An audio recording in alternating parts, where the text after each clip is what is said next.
The car has stopped, blocking the cycling lane, but nobody will object to a vehicle looking as important as the long black Volvo I am seated in.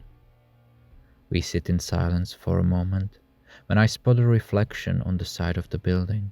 Between the groups of adults, I see a girl walking. I cannot determine whether she looks lost or knows exactly where to go. I finally see her without relying on the glass surface when the People of Light ad appears on the screen. She looks up and stops. Her mouth is open, and I observe her absorbing our local material, different from what is shown in the rest of the city. It is meant to give the final nudge, but also entice a random passer if they haven't heard of the show or seen the other ads. The video is longer and shows more. I imagine the girl's eyes following the large red arrow that concludes the spot, pointing directly at the entrance below. She steps towards it, but then changes her mind and holds back, sitting at a bench and taking her little blue backpack off. Do you think she's alone? I turn my head in his direction.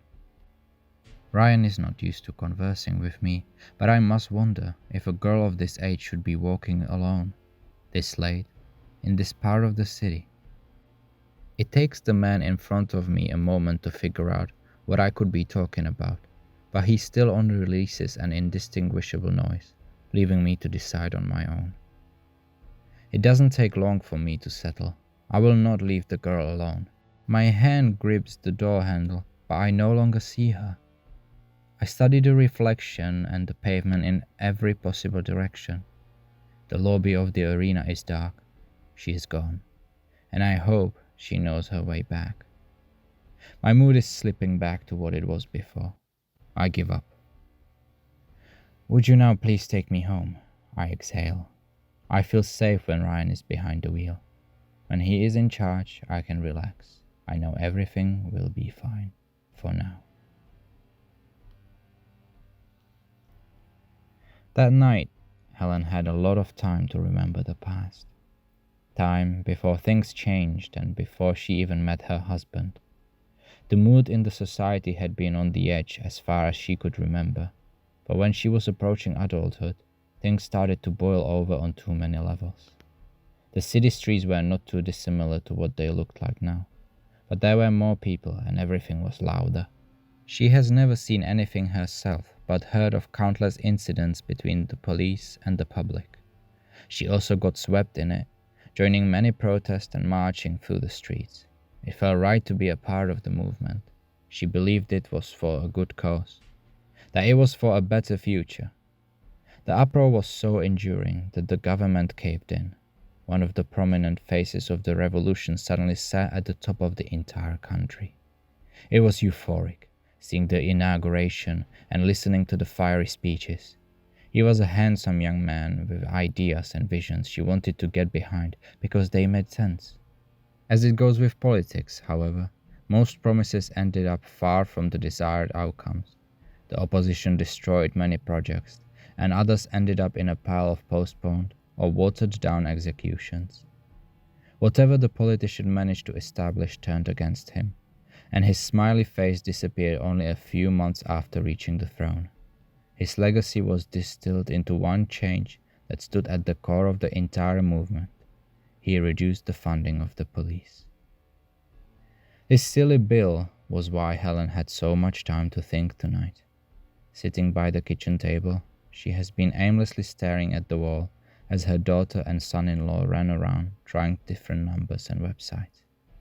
It had been several hours since they found out Nora was not home. The sun was soon coming up again, yet nobody has been able to help them.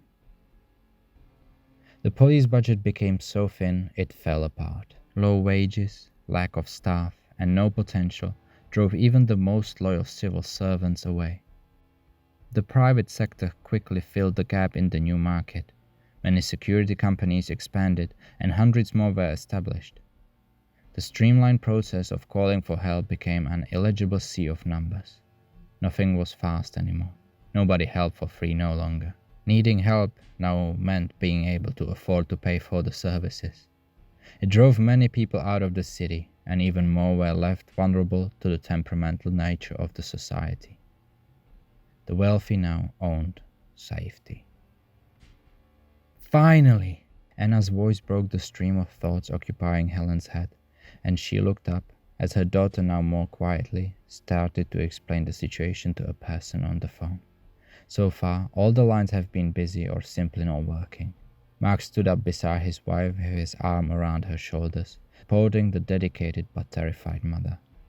Helen watched them admiringly for a moment. She was paralyzed by the fear for Nora, unable to think of solutions or imagine scenarios. She felt safer in her memories, despite the somber reality they were based on. The room felt silent when Anna hung up the phone and announced that someone was on their way. As lucrative as the work of a private police officer seemed, the city constantly struggled with crime. There is nobody to hold companies responsible. Being protected is no longer a right. Providers handpick and select. They take payments first. Way too many people jumped in at the beginning to get their bags and let down their customers. The clock keeps moving forward, and the night has receded to the hesitant sunlight. They had been awake for the better part of the night, but nobody thinks of sleeping. I have to go. I need to walk. I will be back soon. Helen's voice tails off as she stands up, looking at her daughter. Anna's eyes are glossy and focused nowhere. She's leaning on her husband, her cheeks split by two quiet streams of tears that flicker under the kitchen light. She said nothing when her mother left the table. Nobody tried to stop her. Her feet felt heavy as they met with the surface of the stairs on the way down. A woman in a uniform walked past, quietly expressing her surprise that they had to wait so long, because everybody knows that parents will pay anything to get their kids back. Helen turned around a few steps under, rereading the logo and understanding that the security agency was finally coming to her flat.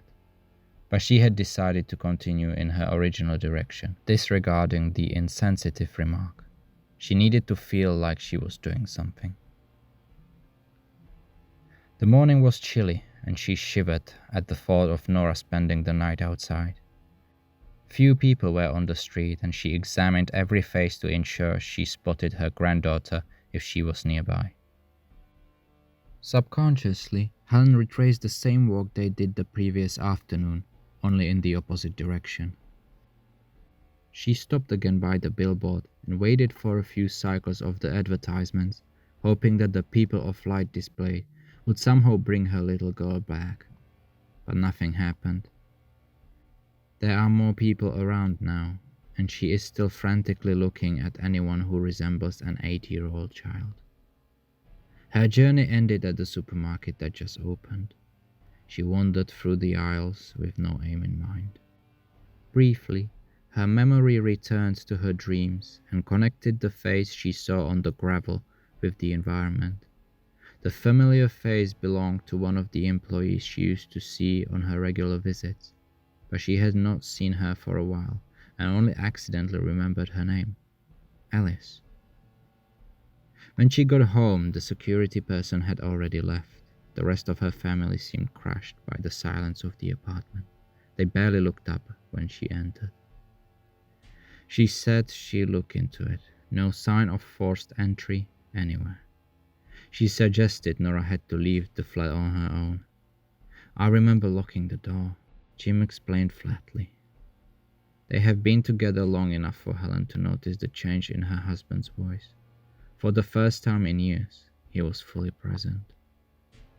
So, what do we do next? Can we do anything? Shouldn't we go out there and look for ourselves? Although just coming back, Helen had more energy than when she left. She saw the fatigue on her family's face, and her own eyelids were heavy, but they couldn't just stop now. They had to head out and do whatever they could. Please, we have to try. There are 4 of us. We can split up and cover more ground than the one lady in a uniform. Helen pleaded further, but nobody needed more convincing. As soon as they snapped out of their distant cocoons, they were ready and leaving the flat. With Jim staying at home in case Nora returned on her own, they headed out of the building and onto their individual trails of the sad search.